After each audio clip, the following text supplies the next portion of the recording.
Yemi Cardoso, has admitted a critical flaw in the Naira redesign policy, blaming its bad implementation as reason for the scarcity of the national currency. According to Cardoso, quote, an elegant document outlining clear rules and procedures for navigating the Nigerian money market was responsible. We're still, well, end quote, I should say. But we're still in the woods and no visible signs of the way home yet, even as the Apex Bank boss insists that we have 3.4 trillion naira in circulation. I can almost hear, God forbid. You see, I think the CBN dropped the ball at some point.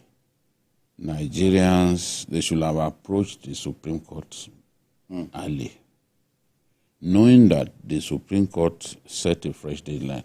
It extended the validity of the old notes to the 31st of December. And with that time ceiling in place, Nigerians who saw what happened to them, who can recall what happened to them during the MFLA repainting of the currency, naturally would want to hoard the Naira notes to ensure that they do not find themselves in that situation again. It was a terrible experience. We've never faced that kind of situation in our lives in this country. Not even during the Civil War. Yes, even in wartime, people find money to spend. But this one was so bad that people could not find money.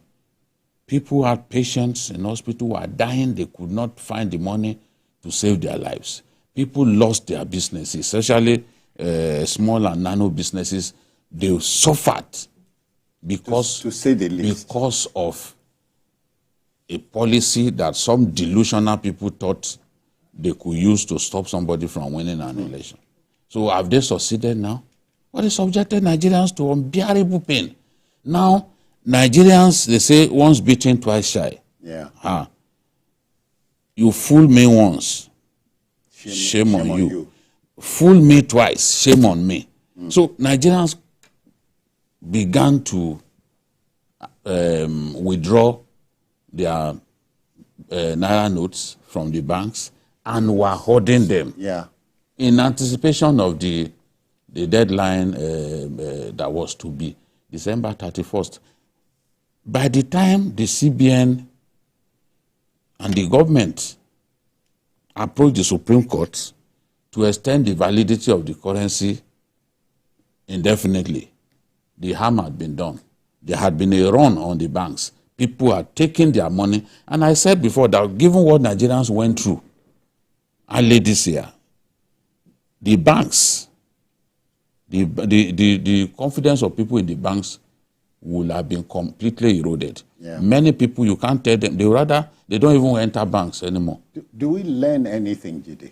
Do we learn anything? So normally, like 3 months to that deadline, you should have approached the IPPIS court, get the IPPIS court to do what it has now done.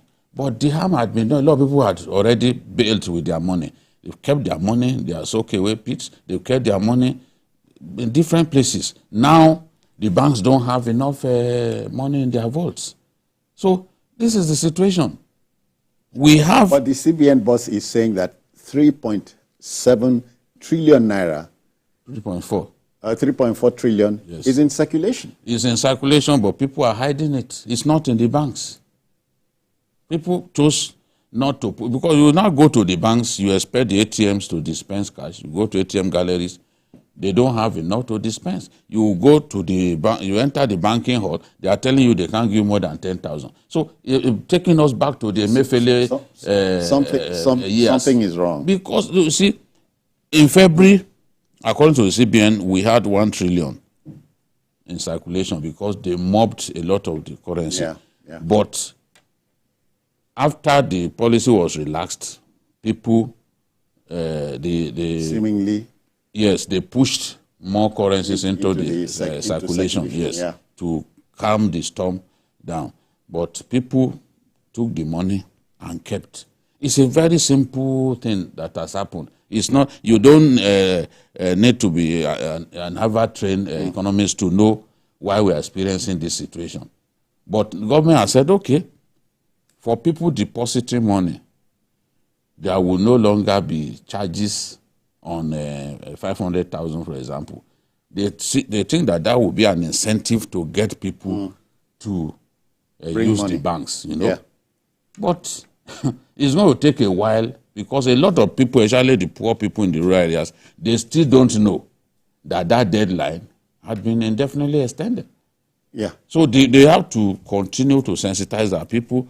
NOA now should get out and tell people that, look, bring out the Naira notes that you are holding. That there's no deadline anymore. Even about these things are generally man-made. We can't go through it again. I don't want to visualize it. I don't. Neither you nor Jide is ready. Malaria. You know, you have to be bitten by an insect before you have it. I will automatically develop it in my blood system because I suffered, just like every other Nigerian suffered. So, you see, BKO just took the words out of my mouth because I was looking at the time Mr. Olayemi Kadoso was appointed. Was appointed in September. And as of that time, there was a serious issue concerning the people accessing their money. So I had thought that the first thing he would face would have been this, making sure there is no repeat performance of it. And how do you do that? Haven't been, the court haven't given its own verdict. Like BKO said, people in the rural area are not aware of what the court had said. And many people don't even believe that what the court said would hold. So everybody is scared. There were people who lost their children, babies. There were people who lost their... I know a person who lost her father. Because they were moving from one hospital to the other where they would get help first before getting money. Yeah. And in the course of that, they lost their dad. So imagine such a family. Do you know what they will be doing with their money by this time? Yeah. No, but mine is this. If the new CBN boss is saying they redesigned, well, Jide says it is not a design, the coloring or coloration of the Naira was responsible. At what time did this occur to him? September, October, November, December? This is the problem we have with most of our appointed officers. In their private businesses, they are fantastic. When they come to the public offices, I don't understand what goes on with them. They don't do the needful. They are busy with God knows what. Because, for example, there is no one in Nigeria that didn't know the pains and problems. About bottlenecks, official bottlenecks. See, put that aside. We're talking about awareness now, creating awareness. Working with Nigerian National Orientation Agency to disseminate information, let people know. Because you see, you cannot hold an appointment or hold an office in Nigeria without understanding the mindset with which a Nigerian, every Nigerian would operate. Having gone through the cash crunch era, citizen, nobody wants to go through it again. So if I have money in the bank, I run quickly and withdraw my money. Oh yeah, oh yeah. And that's what is going on. Many people are withdrawing their money. Yes. Many people. So something supposed to have been done prior to now. And so why do we have this knack for hurting ourselves needlessly? I don't think that people losing faith in the banking sector because of the pains inflicted on them, I don't think it amounts to people hurting themselves. They just don't want to go through that pain. They're just taking precaution. They just don't want to go through that pain again. The damage, and you know what further worsened things was that CBN staff, big time liars, were lying against the banks. They knew they didn't print enough new notes. Yet they were claiming that it was the banks that were holding. There's a friend of mine who had been in operations in the banking sector for years, moving from bank to bank, moving to about 5 different banks. I saw him in one of the big banks in Asokoro, and he told me, he said, for the first time in his banking career, he saw an empty vault. It had never happened everywhere he's worked, that the problem was so bad that not even a Naira note in a vault. It was unbelievable, the extent of that problem. And, you know, bank staff were even being attacked. I saw a video of women, bank staff, being carried on shoulders to scale the wall because rioters were on their premises. You saw how many banks were set ablaze in Shagamu because some individuals who do not fear God kept lying against the banks that they were holding. They didn't tell us the truth that they did not print enough. Now, there was even a case of a bank that they raided. That bank was like a regional hub for their branches. So they had not begun to move the money to different branches. You now said they were hoarded. Of course they were hoarding. Of course they will have a good bunch of Naira notes that will go elsewhere. We must go. We must go. But I trust the CBN under Cardoso to do the needful. We are not asking for too much. All right, the next story. You know, the salutary governorship style of the Professor Babagana Zulum of Borno State continues to gladden the mind. The Professor of Agricultural Science has presented a modest budget of 340.6 billion naira to the State House of Assembly for the 2024 fiscal year, pledging to build on the achievements recorded by the previous administration. Now, Governor Zulum allocated 198.2 billion for capital expenditure, while the balance of 142.3 billion would be for recurrent estimates. Now, prudence is the name of the game. Ibn Abo. Very There's a story with it. Okay. There's a background to it. Please, let's go there. Jesse Tafida has the background story. Let's go, please. It's that time of the year when the executive presents its budget to the legislature for approval. Governor Babagana Zulum makes his entry into the State House of Assembly. While presenting the budget, the governor acknowledged that this is a reflection of his 10-pact development agenda of his administration towards giving hope to survivors of the 13-year conflict. In the last 4 years, I have had the privilege and opportunity of executing 4 approved budgets and have compelling reasons to simply look back and be proud of the gains we have recorded. For me, serving the good people of Borno State has been the greatest honor of my life. The 2024 proposed estimate of 340.6 billion naira has a capital expenditure of 198.2 billion naira with recurrent expenditure of 142.3 billion naira.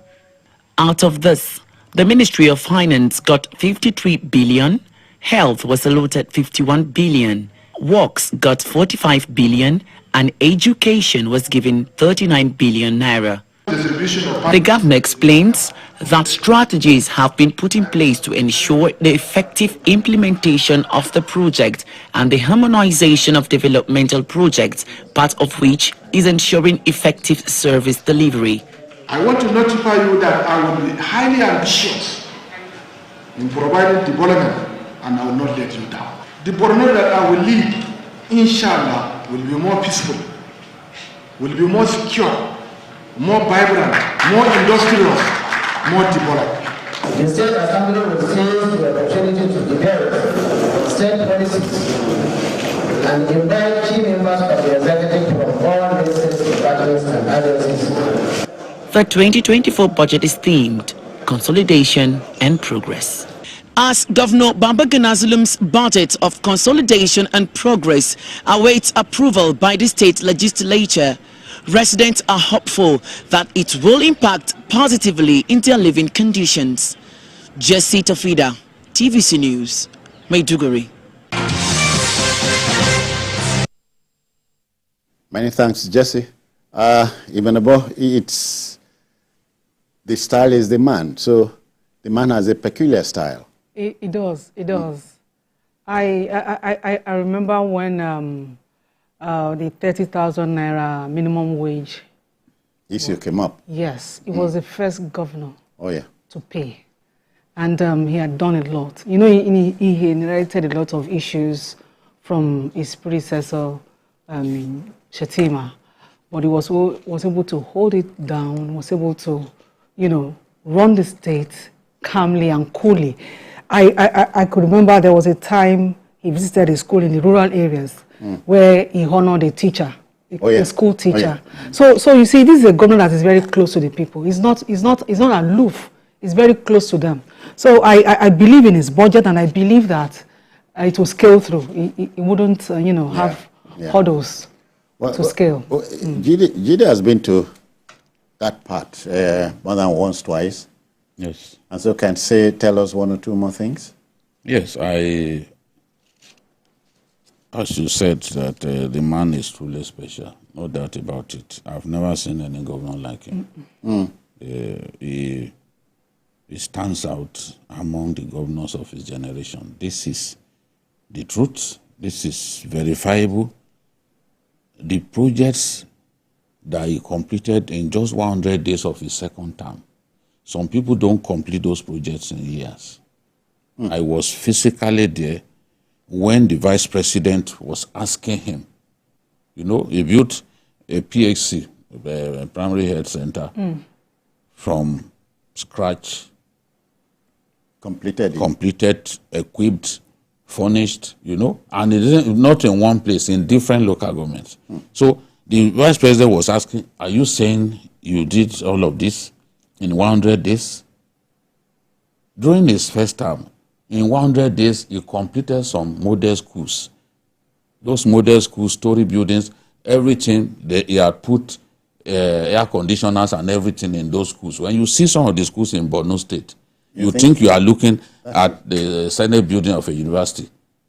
They are very, very good, environmentally friendly, the sort of environment that will make a child want to go to school. There are some primary schools, if I show you the videos, he completed one in 100 days. If I show you the video, you will not believe that it's a primary school. Because of everything that's been put there. And there is no way that you can do maybe a 4-hour documentary and succeed in talking about all the projects of this man.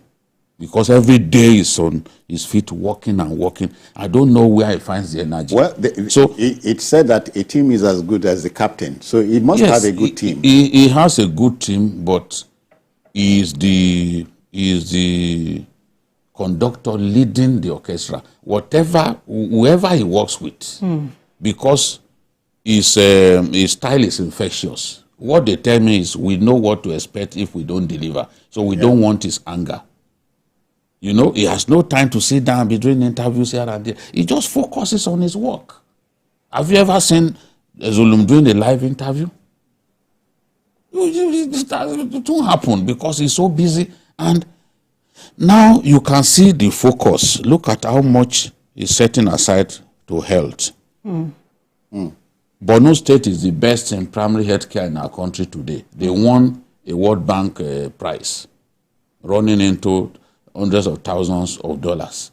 You know, some of those, he's talking about grants and all that he's expecting money to come by way of IGR, capital receipts, including aid, grants, and capital development funds.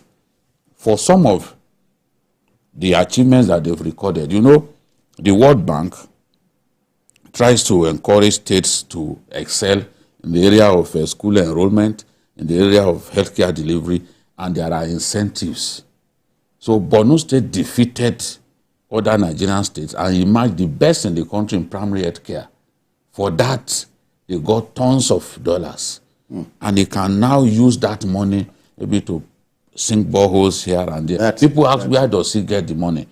Borno State defeated other Nigerian states in school enrollment some years back, that also afforded them a lot of money. Considering the peculiar security challenges there. Yes, so for someone who has to face such a problem, it's unbelievable that he's found the energy, the inventiveness, and the commitment to work so hard. I always say that good leaders have empathy. Awolowo had empathy. That was why he came up with free education. Without free education, many of the elites throwing their weight around today would not have gone to school. He comes from a humble background, son of an Islamic cleric. He is doing his best to help the poor. You can see he's inaugurated even electric and gas fired engines. The president was there some days back. He tries to be the first to do certain things. Before even the federal government came up with the idea of palliative, he was already distributing it. Before the federal government and others thought about putting vehicles on the roads to ease the moving around of our people, he already put buses on the road. He put trucks on the road to take even farmers from one location to another. He's such an incredible governor and a record breaker. The rule is, even about they call it kick and follow. When you kick the ball, you follow the ball. Exactly. When you know who your boss is, you can't afford to fall short. Yeah, you can't slip up. No. Okay, to our next story. You know, the federal government in 2006 introduced the Integrated Personnel and Payroll Information System, aka IPPIS, ostensibly to pay government employees accurately and on time.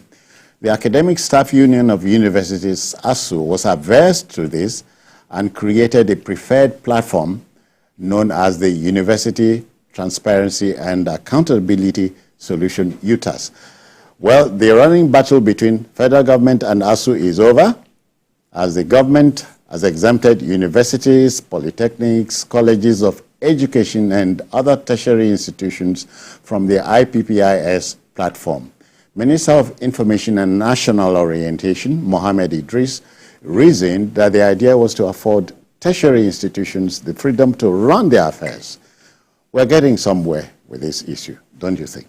We are, and I'm very happy because, recall the different back and forth we've had. Okay, it is IPPIS, we must use it, is UTAS, it is this and that, until now the government has finally agreed that the university, their institutions should be paid on this platform, which is a very welcome development. Yeah. It's fantastic. At least, it is high time we begin to go the route of peace. We should be peacemakers. We should be problem solvers. We should be solution providers. We shouldn't, continue to complicate matters. So if this particular payment platform is good enough, why not? Oh, why not? Yes. Okay, why not us go and break for the time being so we make some money? We'll be back after the break. Please stay with us.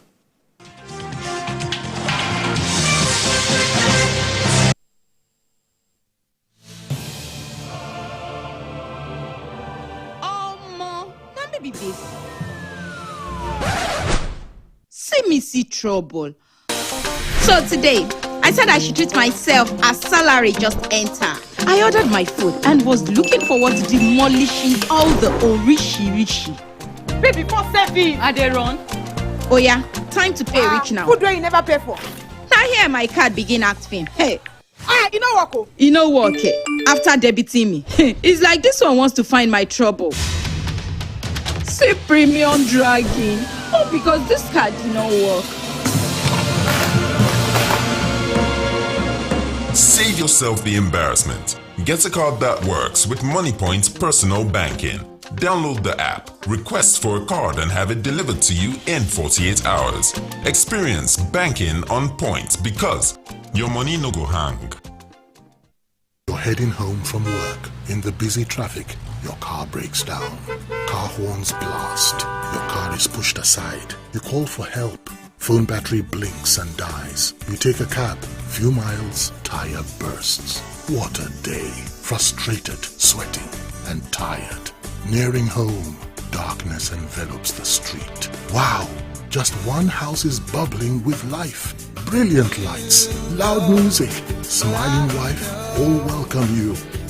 We alone have light? Yes, it's JRB Solar Energy Systems, my anniversary present to us. No matter how dark life is, the sun is gonna shine on everything you do. JRB solar inverters, batteries, solar panels, solar street lights and more. Telephone 0906 752 1111. Email sales@jrbsolar.com. JRB, the sun is gonna shine on everything you do.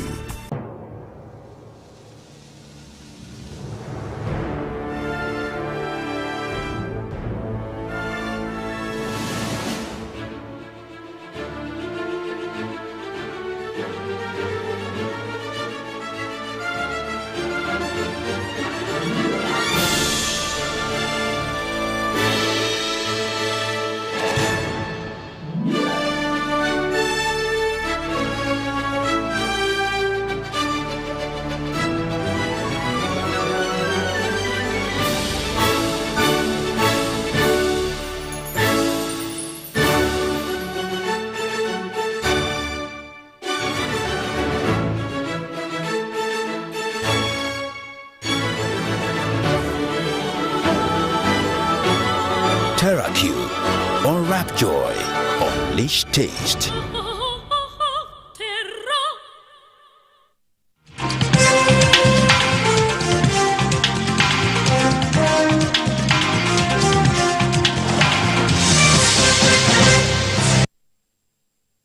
Okay then, let's go to our next subject. Okay, we yes, take the other matter home.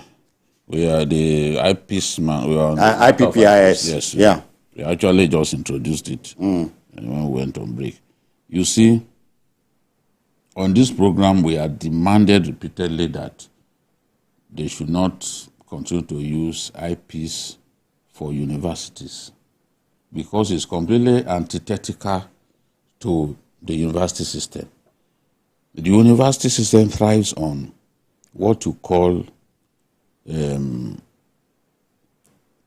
visiting lecturers, serving as visiting academic in one institution. That's not their original institution. That's not their employer. Yeah. But they go there to do research and learn more. They are visiting lecturer, then of course someone sabbatical and all that. Because of IPPIS, you cannot pay a lecturer who is in your school on sabbatical. Because of IPPIS, you cannot even engage a lecturer midstream. Maybe in the course of the year, you suddenly have the need for a lecturer in one particular course. For example, now, many lecturers are leaving the system. They are jackpying. You cannot, because the system is central, and it takes the power of recruitment away from the universities. Yeah. The power of running their financial system. It takes it away. For example, universities that freedom is taken away from them. Yes. You can't hire. Because if you hire on your own, it will not be captured in the system. They are the ones, and many lecturers complain that it's fraught with irregularities, corruption, and even illegal deductions. What you earn today, you may not earn tomorrow. We talked about it, that this thing makes no sense. All over the world, when we were in the university, we even had visiting lecturers who came all the way from the US. In our modern European languages department, for example, we had foreigners who came, to our school. And many of our own brightest lecturers too were also going to the other side. That's the way it runs. But thanks to IPPIS, you can't pay those people. There is a particular lecturer who left one of the private universities now for the Federal University of Lokoja. 12 months, no salary. Because the system is not flexible. To IPPIS? Yes, the system is not flexible. Once you are not captured, You can't, even as a VC, you can't hire a gardener. So that's why we oppose this thing. Some people are saying, you can't tell your employer how to pay you. But people have a right to complain. If you are destroying the university system with a payment platform that everyone knows is full of corruption. Now, in some cases, lecturers or university staff would be punished. They are sanctioned. They are not supposed to receive salary. They still receive it, thanks to IPPIS. If there's any little correction to make, either on your salary or anything, you are, because this thing is automated, you have to go and see the accountant general in Abuja. There's no flexibility that allows the maybe the VC or someone to solve that problem instantly. So when in all of the strikes that they've had recently, they always complain that you should bring it. When they said they didn't want it, they said, okay, design your own system. They designed University Transparency and Accountability Solutions, UTAS. UTAS did better than IPPIS, but they still insisted that, government still insisted that no, IPPIS will continue. Now, that case before the industrial court, that is where the foundation for this decision was laid. Because the industrial court ruled that you cannot force university employees to enroll on this, on IPPIS. So, effectively, Google it, you see a lot of corruption cases. We have IPPIS and an accountant general will be able to steal more than 90 billion. Is that not crazy? And you said there is IPPIS, to ensure that all of these issues are sorted. How come an individual is able to steal that much money and he refunded more than 40 billion? Where did he get the 40 billion? Because it was announced in open court that the refund was made. No wonder the French say the more things change, the more they remain the same. Yes.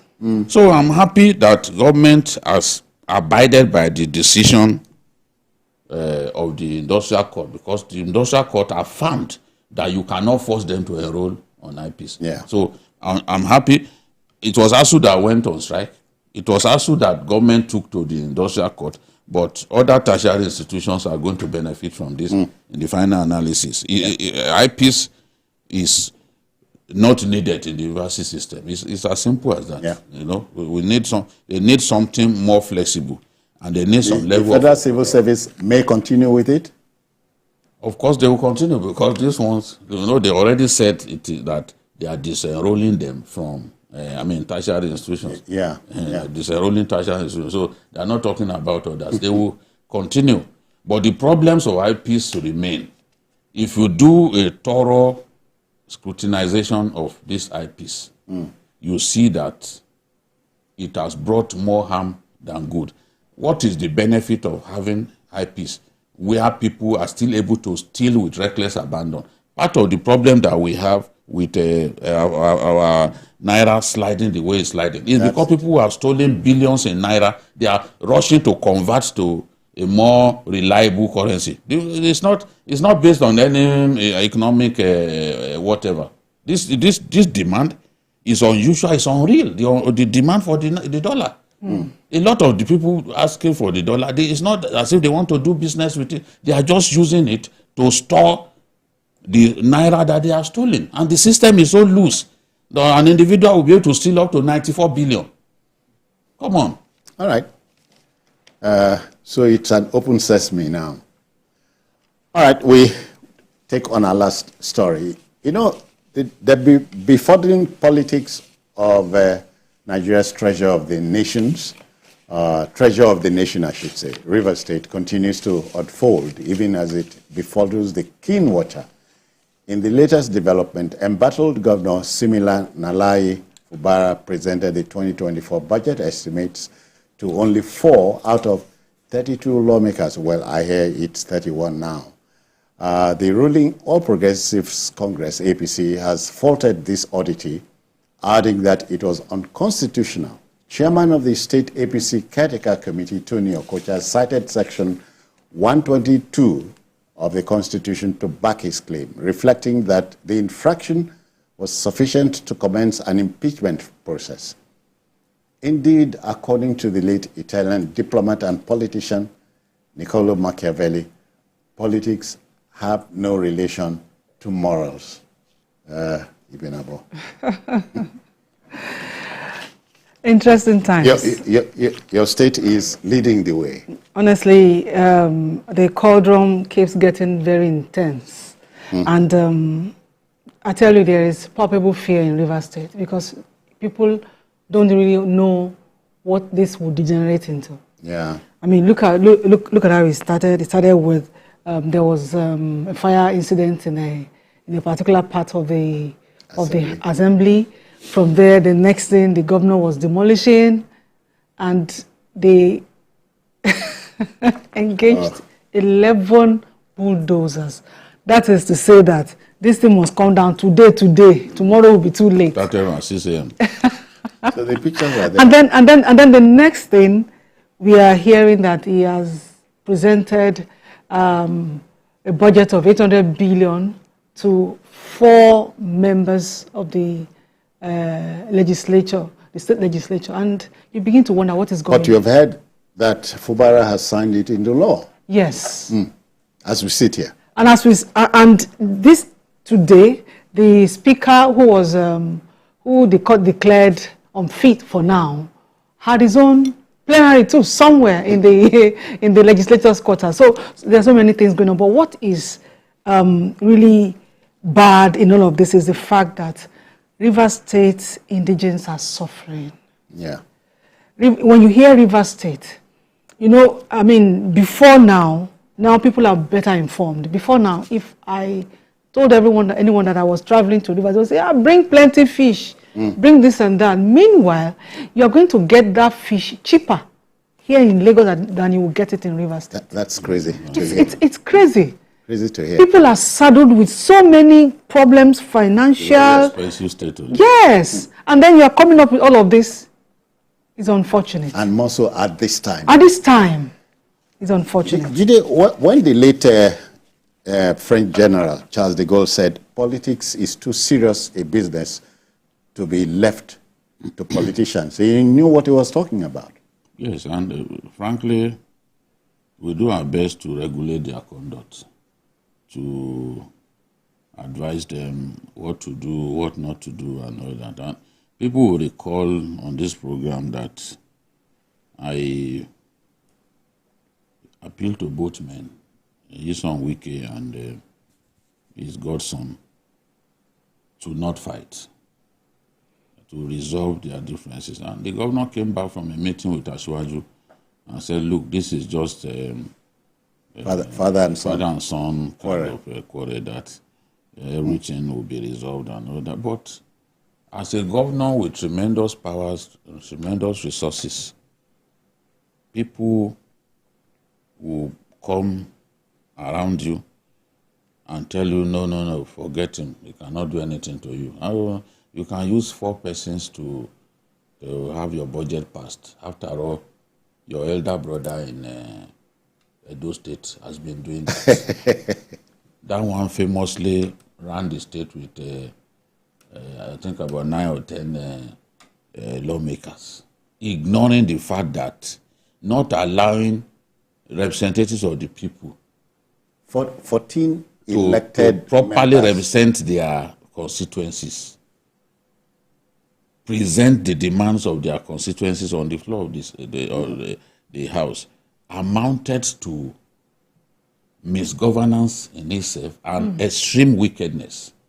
So is that kind of is that template that Fubara has chosen to use? But what the APC caretaker chairman is saying is that the Constitution section 92 2 subsection C, section 92 subsection 2C says a speaker shall be removed by a 2/3 majority of the House, meaning that the speaker loyal to Ison Wike, Martins Amaiwule, who has majority of the members, cannot be said to have been removed constitutionally, because the Constitution stipulates the number of people that you can use. It says that two-thirds. And there's no way that four persons... In this case, 2/3 of 32. Yes, they lost one of their members, you know. That's why they are down to 31. Yeah. Now, you cannot say that 4 persons are greater than 31, for example, or 27. It's illogicality by people who went to school. You see, politics has a way of turning decent people to people who are worse than Agberos.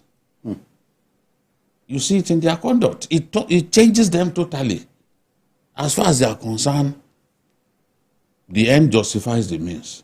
If I must demolish this giant building to ensure that they cannot sit to impeach me, then let me go ahead and do it. No, but the government said the building would fail the integrity test. Only a small part of the building was affected by the fire. Look, people, they should cut that crap. People can't tell me.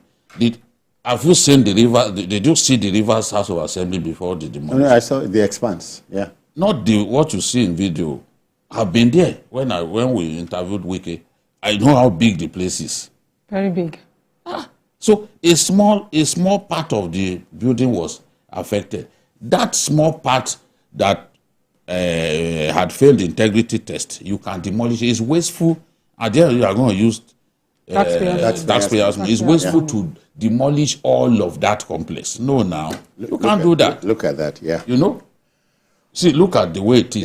Yeah. That buildings linking up with one another. You can't say that everyone has failed the integrity test. You can't say that now. So, and for all you can, the contractor is waiting to start work. No, they probably will even use a different contractor because they won't use the man who built it the first time. So they should do things with decency. The quorum, section 96, subsection 1 says the quorum of the house shall be 1/3 of all members. Yeah. 4 members cannot form a quorum. The fact that Obaseki did it and got away with it does not mean that a Fubara should also do the same thing. And get away. Otherwise, the country is in trouble. No, I mean, Obasian state of nature. That's where we are going. Okay, let's take this break again. Please bear with us. We'll be back to conclude the show. Please. Thank you.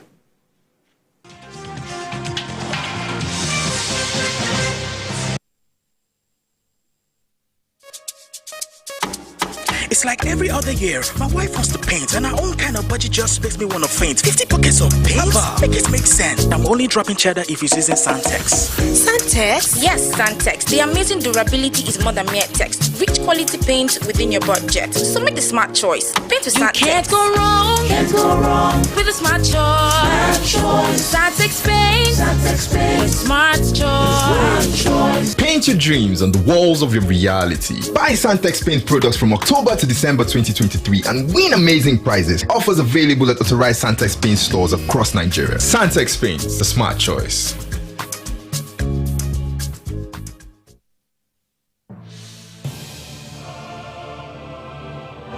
Now maybe this. See me see trouble. So today, I said I should treat myself as salary just enter. I ordered my food and was looking forward to demolishing all the orishi. Baby, before serving, are they run? Oh yeah, time to pay rich now. Food where you never pay for. Now here my card begin acting. Hey. You know what? You know what? Okay. After debiting me, it's like this one wants to find my trouble. See premium dragging. Oh, because this card did not work.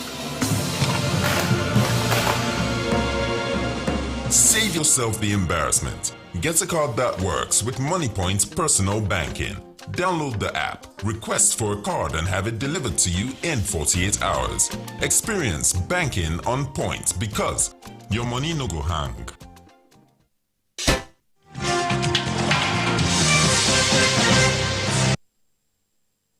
All right, well, let's stay with Rivers State. Rivers on our mind. Let's talk about Godfatherism in politics, the Godfather factor. They have suddenly told you they are substitutes for democracy. That is what we get all over the place. But the problem here is, even, you know, when you talk about Godfatherism, probably there would have been some form of trade-offs. Okay, when you are there, this is what you should do and all of that. And if your godson gets there and he doesn't do what he was supposed to do, I mean, for the sake of the people, like you said, when two elephants fight, the grass suffers. Even when two elephants engage in a tango, the grass suffers. When they cooperate, the grass suffers. So at the end of the day, the people's interest should be put on the front burner, ahead of self and ahead of whether you had a form of trade-off or whatever it is. Those ones should be settled behind closed doors. I tell you, if you go to Rivers State, you will be shocked. The majority of Rivers indigents are living on the islands. Do you know, let me introduce this. It's a little crazy, though. Former President Obasanjo said Western-type democracy should be done away with. I don't think this is what he meant by Afro-democracy. If you understand where I'm coming from. I do. But you see, at the end of the day, what we have is what is common among all politicians. It's what's obtainable in all of the parties. When you talk about Godfatherism, I don't think we can get rid of it in a hurry. But what I'm saying at this point, he too will soon become a godfather. So like to be. Put the interest of the people ahead of whatever trade-off or whatever. I mean, so at this point, what I've been asking myself is, so who's going to mollify who? Who's going to mollify who? Who is Wike mollifying Fubara? Fubara mollifying Wike? Let me tease you. Do you see him taking a dive? See, when as a governor, if you are the present governor of the state, you are like the father of that state. So whatever you are going to do, whether in anger or in whatever, you should put the interest of the people ahead of it. That's what makes you a good governor. Now, demolishing that structure is going to eat into the pocket of Rivers State, and at whose detriment, at whose expense? You know, earlier on we talked about Governor Zulum being his own man. Exactly. Don't forget, Governor Zulum was his godfather, so to speak, is the current vice president. But Zulum is running the show. Probably because nobody is sitting on his neck. Did you understand my... But there is mutual respect.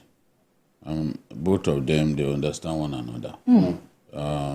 If I put you in power and I can see signs that you are beginning to move against my interest, my blood will boil. Let's face it. But as I said to Wike, he, being the elder, should have found a way to manage the situation and not let it degenerate. It's not every fight that you get into. People won't understand. You know, when we talk, the people on the side of the governor will never agree that you are making sense. Okay. When what you are saying comes to be. When you are saying what you are saying appears to blame Wike, his own people too will be abusing you. That is the dilemma that we face. Everyone wants you to see things his own way. The people who want you to see things their own way, they do not have the information that you have, yet they want you to think like them. So I've said that so many governors have been in this situation, they just let it slide. And we've seen Wike himself say in some videos that, look, I will not stand on him, on his neck. I will not disturb him. Why should the governor, if I've done my 8 years, why should not? So it is what he said in the past that, appears to come back now to haunt him. So Fubara should have managed his boss better. But I don't know people talking to him. Because ideally, you even wait for your second term. Before getting into a firefight. That's it. We've seen people who merely, what's his name? Ochendo, Oji, waited. He waited for at least 3 years before he began to fight Oji Uzokalu. People always want to be their own man. If I'm the governor and everybody is going to the other person for everything, including appointment and everything, you tend to feel that, okay, my office is being diminished. That's the way governors feel, and that's why they can't live with their godfathers. The governor of Kwara fought Home Minister of Lai Mohammed, although I do not even agree that that's the godfather. But he didn't even allow him to come close. He put him at bay. At bay. At arm's length. The current governor of Gombe, Yaya, fought Danjuma Goje, just the same way that Dan Kwambo was before him, also fought Danjuma Goje. So if I were Danjuma Goje now, I would not even try to install any governor anymore. Just leave them. Because at the end of the day, you do your best, you spend your resources to put someone in play, becomes a governor, and within a short time, it turns against you. There are many fights. Some of them have not blown into the open because the people concerned are managing each other very well. But we've seen in the case of Wike and Fubara now that they didn't manage themselves very well. They didn't. And it's such a shame that they didn't. The presidency has now even admitted that effort by President Tinubu to resolve the matter have failed. It says a lot about those two individuals. Something really is the problem with both. And even about chances are, what's unfolding in Rivers State might end up at the Supreme Court, from the look of things. If not properly handled, because at this point, it has gotten to a level whereby I think someone might head to the Supreme Court because lots of damage has been done. I mean, I listened to what's his name now, the Minister for Information, I think Joe Johnson of Rivers State.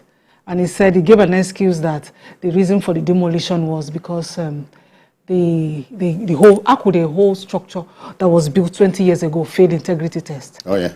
No, he said because of the fire. The bomb and fire. Yes, and the fire affected just the hollow chamber. Well, I'm sure you've heard the State Attorney General has thrown in the towel. Exactly. So by the time the whole thing gets escalated, somebody might head to this. I think that the idea of having 4 persons, 5 persons run a house, I thought that it died with the Obasanjo administration. But we are seeing it now. Because in those days, they used 7 persons. They were using 7 persons to impeach people. In those days, we saw a bus driver sit in the chair of a speaker, and they dropped the gavel and impeached the guy. So we have to drop this. We have to find a way. The courts must resolve this matter. We can't have 4 persons run a house. It makes no sense. It sends a signal that we are barbaric people. It should not happen. Okay, Rivers State, Ibn Abo knows, is known as the treasure base of the country. Rivers, every eye is on you. We're out of here, but not before thanking Babajide Koledo Titojo for your time. Many thanks. Thanks. 11 days to Christmas, Ibn Abo. Are you preparing? We are doing our best. She's bringing some turkey for us. Yes, okay. Sir. All right, that's it on the show today. If you missed any part of it, join us later tonight at 11 for a repeat broadcast. On Sunday, we expand the field for you from 1:30 to 3:30. And then, of course, we are on YouTube at youtube.com/TVC News Nigeria. I am Citizen Jones Hussein. Bye-bye now. Take care.